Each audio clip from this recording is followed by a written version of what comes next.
It's tomorrow. What's that mean? No, that's good. Oh, okay. So it's true. You're not here to be stuck. You either have to move up or down, but not to idle. So the way we grow, and this is why there's so much information about God, because you're here for X amount of time, and you need to learn to grow to become a better you. Think about it this way: it's like putting money in the bank. From day one, you're learning about God. Imagine you came out of the womb, you're 3 years old, you start working, you're putting money in the bank. By the time you're 90, imagine you putting all your check into the bank. You're not spending on anything. So by the time you're 90, you're a wealthy person. That's called investment, and that's what we're talking about here in our life. We have to invest in our future. And what do? Do we make wrong decisions, go with the devil, shoot up drugs, steal from someone? No. You want to build your bank account. You want to build your life, your strength towards God, and that's going to give you peace. Yes, and the more you do, which is a more good that you do, you are building a bank account with God, and you following His rule. Because why? God see what parent is not pleased with their child following the rules. Exactly. And the thing is, the bottom line is, it may look like you are winning, but for now, but at the end, you will always lose everything, because when you decide to take shortcuts, to steal, to cheat, it looks like they're getting ahead. Right. You wonder, wait a minute, what's going on, God? This guy is wicked and evil. Look what he has, and I'm doing the right thing while I'm poor. Right. How many people says that?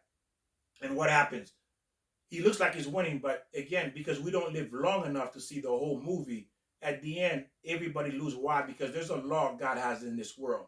One of the laws. He has all the laws, but one of the law that is true. It doesn't matter how that person look like. If he's doing an evil thing, he's gonna pay for it either here in the next life. But for sure, he's gonna pay for it. Well, they see that, right? Mm-hmm. They see that, a criminal. You're sure, like Victor says, some of them get away with things, but God sees it. And eventually, he's either going to go to hell. But we see that now, that people who commit wrongness, if I can use that word, they're penalized, they're imprisoned, they're maybe executed, they're shot, they're hung, whatever. When you commit a wrongness, you pay for it sooner or later. There's a commercial about your car breaking down. You're going to either pay me now or later. Eventually, you're going to pay the price. Crumble and pay the price. Yes, eventually. It doesn't matter. So don't envy people who are doing wrong, because at the end, they do lose everything. It's just that you may not be around to see it or hear about it, but they do lose, because that's a law that is guaranteed in this physical world, that you're going to lose everything. Anytime you decide to take the wrong way, you will lose it. And the law in the world God puts for all who decide to go against His law. Remember, you're going against God. You think God's simply going to... How many of you would let someone go against them? Think about it. No, exactly. You fight against that. Yeah, you're going to fight against that. You're not going to simply let someone do whatever they want to do against you. You're going to fight back. So, again, God has the law, and you decide to break it. Guess what? Again, no one's win. You can't win. Nobody can win. We're not going to win. So, like there's a saying, if you can't beat them, you join them. And who are you joining when you break God's law? Go ahead. Satan. I mean, right. I mean, there's no question about that. Either you break the law and you go to Satan, or you follow the law, and the law's so easy. But the only thing is, people aren't patient enough. They want it now. And I've been caught up in that. We all been, I want it now. And so, well, how can I get now? Well, if I steal this money, I'll be able to buy my car, or buy my house, or look how important I'll look. So people always look at the wrong decision. And that is true. We do that. And Joe is right. How many people can actually wait? Yeah. Especially when you're in a dire strait situation. Can you really say, I haven't ate in 5 days, I can wait another 5 more days? Who can really say that? And what's the answer? Patient. And it's not easy. Even though we say it's not easy, it takes time to build up your mind, to build up understanding, to understand the structure, how the world works. God is running it. And the reason you have to have a foundation, in order to have patience, to be honest with you, is this. If you don't know who you are, where you come from, who's running the world, it's almost impossible to have patience. Right. You have to have a lot of understanding who's running this world. And I had that issue too. because it's not easy when you are in need of something. No one's going to say it's easy when you're in need. And we start that when we're a little child. Look how we cry because we can't get that doll, or we cry, why can't I have it? I want it now. We grow up with that. We grow up with it. I want it now. We don't have the patience, and we're not consistent what we're doing. We have to be very, very, very consistent, and then that'll all follow through. And without the patience, we lead to making bad decision, horrible decision. And now, because we didn't have some little bit patient, now we have to live an entire life trying to fix that one bad decision we make. So you see, if you don't understand the structure, you pay and you're gonna suffer. And again, the whole point of the program that we're doing with you is that to help you to put things more in a right perspective, to help guide you. Again, it's like a plan book, like Joe say, a plan book to guide you. So, I do this? Did I do that? Oh, I didn't do this. And that's the key. If you want to know the key to happiness, now listen, write this down. You got to be patient. You got to be consistent. And like Victor just said, you got to read the playbook, because we don't know again, you get in a car, you don't know what buttons you have to look at the manual. You go play football or anything you do, play chess, you have to look at the program, the format, the rules. Then you become the winner. You want to become the winner of life? Follow this. Patience, consistency, follow the rules. Follow the rules. What's so hard? Why? Everybody going, oh, life's so hard. You know why it's hard? You made the wrong decisions. That's why. But get back to making the right decisions. Yeah, what makes it difficult is that you can't see it until it's too late. Meaning that when you make the bad decision, right, it seems good. Right. But you can't see it right now. So you're thinking it looks good. Right. And 5, 10, 15 years later, whoa, this didn't turn out the way I thought it would. Good example. That cream puff. Oh, and that's my problem. Here we go again. Oh, it's so good. We don't see the results in a year or two. So good. Jump on the scale. Whoa, where did this come from? I only ate one cookie every night. Yeah, but you didn't burn it up. That's the bottom line of it. You put in too many calories, you don't burn it up. You want to eat a cookie a day or whatever you want to do, you got to burn it up. That's why we're fat. And I'm a hypocrite because I'm telling you what to do, but don't, what's the saying? Don't do what I say. Well, how's it? Don't do what I do, do what I say. Yeah, I guess. That's it. And it says most of the time you will not be able to fix certain things, and one of them is if you don't do tshuva, I mean repent, like Joe was saying. If you don't repent, then you're dead. You can't fix. You're here to fix. God's giving you opportunity to fix your mistake, your weaknesses. That's the whole point. You came here to fix your mistakes. You make mistakes here and you have weaknesses. That's what you're here to do, to fix those things. And by working on it, and like Joe said, don't be a hypocrite. You tell your kids to clean their room, to do this, to do that. You tell them how to fix things, how to do things, right? Then guess what? You have chores within yourself you need to fix. Until you fix those things, your life cannot move forward, because you can't build anything on a weak foundation or has no foundation. So you have the foundation. What is the foundation? The foundation of God, the stamp of God is truth. Everything is based on truth. If you don't have the truth, if you're not living according to the truth, there's no way you're going to be happy. It's just a matter of time. Your whole world gonna crumble. Just a matter of time, whether you like what I'm saying or not. But again, everybody understand that if your life is built on a lie, it cannot survive. That's what I was telling you. You're right, Victor. If you don't know the truth, you're gonna falter. Yes.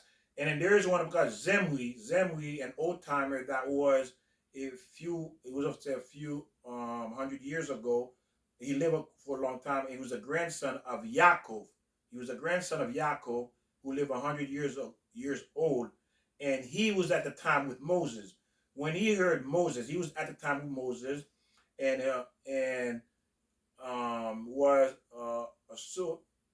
he was issued the death. At that time, Moses was issuing death penalty. Listen to it. So Moses was saying death penalty. Remember, there was 12 tribes, and Moses was telling those who were going to get death penalty for breaking or violating the Torah. So some of those people that was violating the Torah at that time of the tribe was Zeemri. He was the leader of that particular tribe. So because his ego said, well, Moses, who do you think you are? I'm the leader of my tribe. How can you come and put my people to death and you didn't at least have the decency to come and tell me I'm going to kill them? They're going to get the death penalty because they violated Torah. Why didn't you consult with me? Why me? Why didn't you talk about me? Ah. And guess what? Moses is the king. It's like you going to the king, you're telling the king like that. Imagine you talking to the king like that. What do you think the king going to do? Chop your head off. Because he's the king. You can't talk to the king like that. But Moses was a humble person. But again, because this person, this Zeemri, was so angry, in that moment, the anger took place and grabbed him. And guess what? He forgot his Torah. It says he forgot his Torah, meaning that he forgot the law of the Torah. No, who's that? Who forgot? Zeemri. Zeemri. Okay. And then now, so he was fighting with Moses because Moses was killing because they were violating the Torah. So most of his tribe were violating the Torah, so they were putting him to death penalty. You see, at the time of Moses, the moment you violate, you dead. There is no court. Oh, well, you honor. You know. Look at him. He look a little bit retarded. Does he look like he's all there, Your Honor? He's not. Something wrong with him. You can see something wrong. There was no such thing. Death penalty.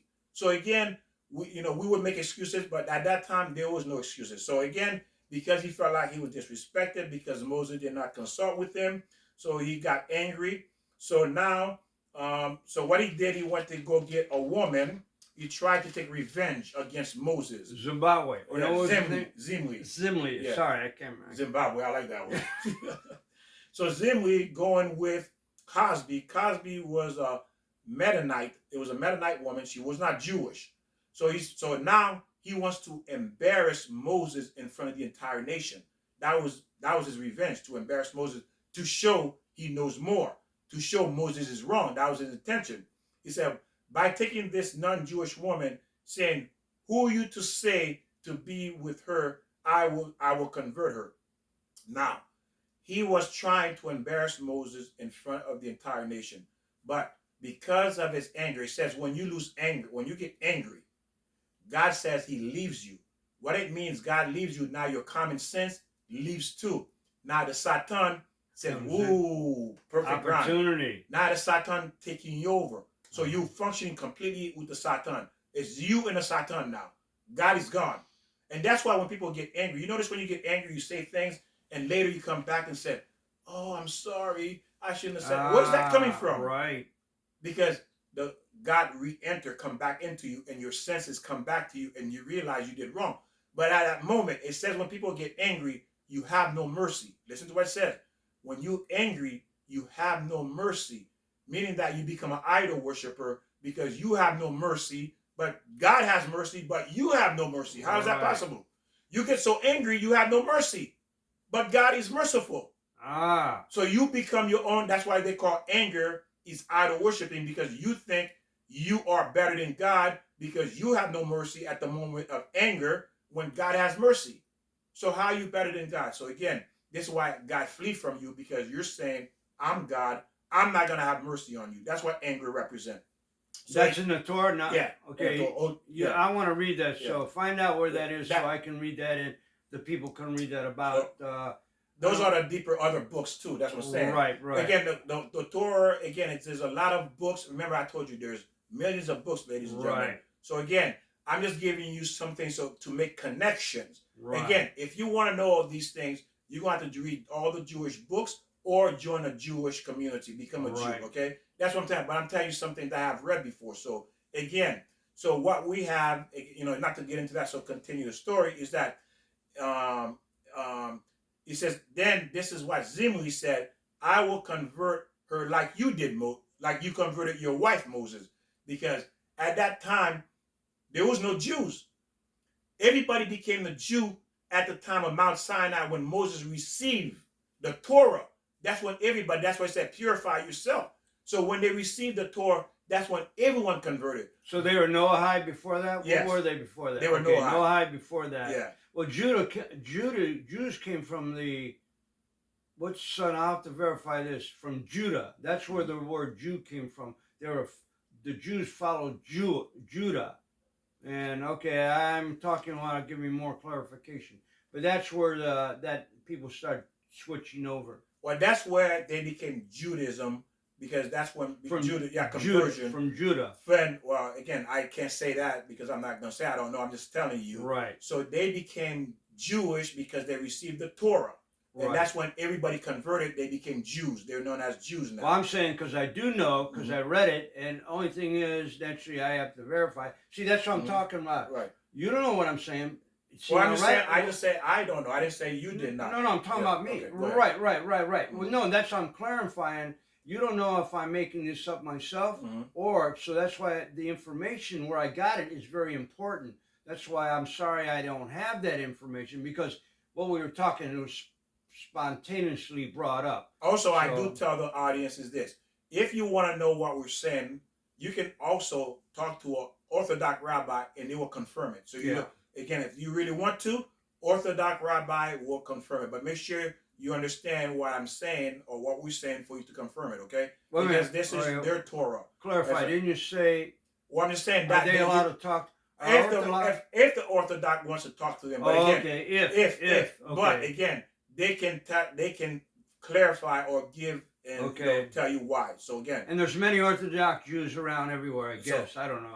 I don't see any of them. So look for an Orthodox Jew, or get on your phone and clarify where you can find one. Talk to an Orthodox Jew, and then he'll explain what we're saying. He said, "I will convert you like you converted your wife."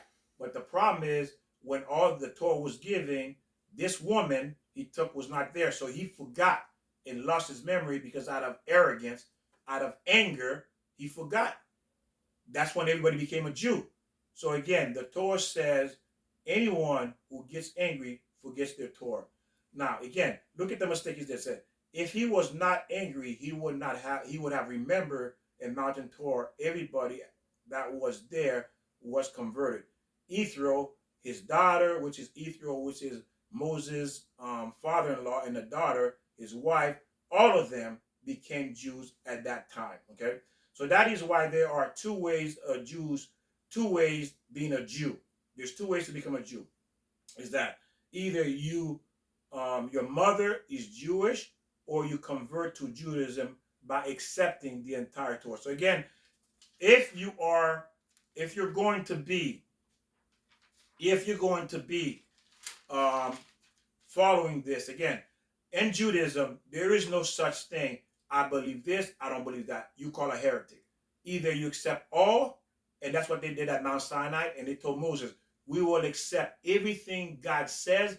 You go talk to God. Everything he says, we will do. Listen to what they're saying. Imagine an entire nation said, we will accept everything. But we just don't want to hear God's voice again, because they died twice. When God spoke, they died twice. That's how much fear there was, and explosion in terms of, because when you see God's presence, that's what happens. You die. Because they were in God's presence is why they died, when they heard his voice.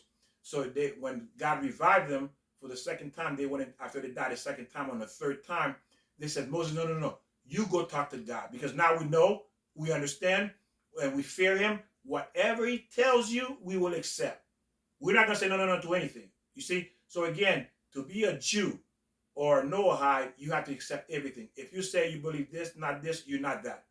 So don't fool yourself thinking you are. You don't fall in that category. You actually call a heretic. You changing, you believe you're somebody, because again, when you get upstairs, God says, well, what did you read? Mm-hmm. What did you know? Did you follow Moses, Abraham, Isaac, Yaakov? Did you know what you were reading? Matter of fact, did you even understand the Tanakh? Did you understand the 5 books of Moses? Because if you understood the 5 books of Moses, we wouldn't be having this discussion. Think about what God's going to say. We would not be having this discussion if you understood the 5 books of Moses. Tanakh, is that another word? Tanakh is the 24 books. Yeah, all the book Torah, yeah. Okay. Yeah. So again, the Torah is the real wide one, but the Tanakh is the one that is the Old Testament the Gentile has, that we use. which is Okay. the Old Testament, which has So the we 24 do books. read the Tanakh. Yeah, the Tanakh. Okay, Yeah. okay. That's what I have there, the Tanakh. Okay. Those are the. It has the 5 books plus the other prophets, Jeremiah, Right. Kings, all those Elijah, all those people in there, all the other prophets that's in there, Ruth, and so on. So well, all again, the religions have that. Mhm. They all have that because they Mhm. all the religions have the Old Testament. So they read the the Tanakh. well, as I said, I don't know how much because I stopped again. I got out of that again Right. because I wanted to go to the source. This is me. Right. I want to know. I'm not gonna listen to someone who's a middleman. I'm not Right. like that. If I can go to the source for the answer, I'm going to the source. And what was the source? The Torah. Torah. Tanakh, yeah. That's what I'm saying. Yeah. They do that too. Mhm. All the religions go to the Tanakh. All Well- the religions go to the Torah because that's the Old Testament. Well, that is not true. I'm gonna tell you why it's not true. If they read the 5 books of Moses, they'll realize there is no other religion. That's the point I'm making. If you understood the 5 books of Moses, you realize there's nothing else. It's Right. because you did not understand the 5 books of Moses why you think there's others. And that's what God's going to say to you. That's what he's going to say to you. That's a good possibility. Yeah. All right, Victor. He's going to say, right. if you understood the 5 books of Moses, you would know there's nothing else. Right. But because either you didn't read it, you didn't invest, you didn't care, you wanted to believe the other one because it's easy, he's going to do all that because that's what you believe. That's why you're going that way. And don't forget, God said, let them believe what they want to Yes. believe. So God has already said that to you. Mhm. Believe what you want to believe, and then the outcome will be. Just like none of us know. We all have our faith, which is beautiful. But when you die, then we'll all know. There's nobody that knows any more than anybody else until we died. Then we'll understand what was in God's mind and what was his plan. And then next video, we're going to show you the question when you die, you go to heaven, they're going to ask you, okay? So again, if you want to do yourself a favor, and I told my children that read the 5 books of Moses, you will see the truth. But again, if you don't understand, of course, you're not going to be able to see it. So you have to have the ability. Again, no one's really teaching the 5 books of Moses in the way it's supposed to be taught for them to understand. Because if these other religion understood it, they would, believe me, they wouldn't be in it. They wouldn't be in it. It's because they did not understand it. That's why they're in it. So when you don't understand anything, you're going to assume and create other things. But when you do understand something, you're not going to create anything new because you got the facts. Say, well, this is it. It doesn't say this is it. This is it. So why am I have to go anywhere else? Because you have the truth right there. How true. That is true. But don't forget one thing. We're all trying to reach God, and we're trying to crawl up that mountain, and all of us have different ways to crawl up. Again, if you want to swim or climb the rocks, climb the trees, take this path, we all have different directions of way to go to God. And that's what you have to, like Victor's saying, you have to decide which path is right for you or which is the right path. Maybe there is different paths that are going to lead you to hell. But you have to decide what path to take. And as long as your mind is with God, with the 10 Commandments, you're on the right path. So don't let anybody sway you which way you should go to reach God. As long as your heart is good, you're following 10 Commandments. You follow the road your way. And like Joe said again, you're right. The only way is through God. But again, do yourself a favor, ladies and gentlemen. Read the 5 books of Moses. Then you will have clarity. Get yourself a Tanakh. If you don't know, Old Testament, yeah, which okay, is it's a Tanakh. Old Yeah, Testament, yes, Old the Testament, Old Testament, and focus on those 5 books. Just Genesis, Exodus, Numbers, Deuteronomy, yeah. and what's the other one? Offhand, I can't remember either. So there's 5 books. They're all in the Old Testament. You all have them in your house. Almost all religions follow that. So follow the Old Testament. So if you want the truth of this, again, this is where you will be able to see the truth about Judaism, okay? So again, I want to thank you. And again, it's always a pleasure. Share, subscribe, start reading the Torah, the Old Testament, the 5 books of Moses. Because again, you're going to be held accountable for not doing your research to find out the truth. God bless you. And Hey. ring that bell. Hey, wait, it's not ringing. What's going on? I think you got the wrong hand. Oh, do I? Okay. Yeah. Wait a minute, yeah. Victor, what's wrong here? I don't know. Hey, I think this is what we're talking about. Ring the bell. Ring. Wait a minute, something's wrong. Okay, maybe the foot. Well, hey, I hear it. Yeah, ring the bell. Whatever the heck that means. I have no idea. What's it mean? You got ring that the from bell. somebody. You were saying French guy. You were saying. Yeah. Oh, yeah. Yeah. Ring the oh the saying. Yeah. Ring that bell. Yeah, he was a chef. I think he passed away. Great chef. And we'll see you next time. Ring that bell. Brian, Right. ring that bell. Gene, ring Mike, ring that bell.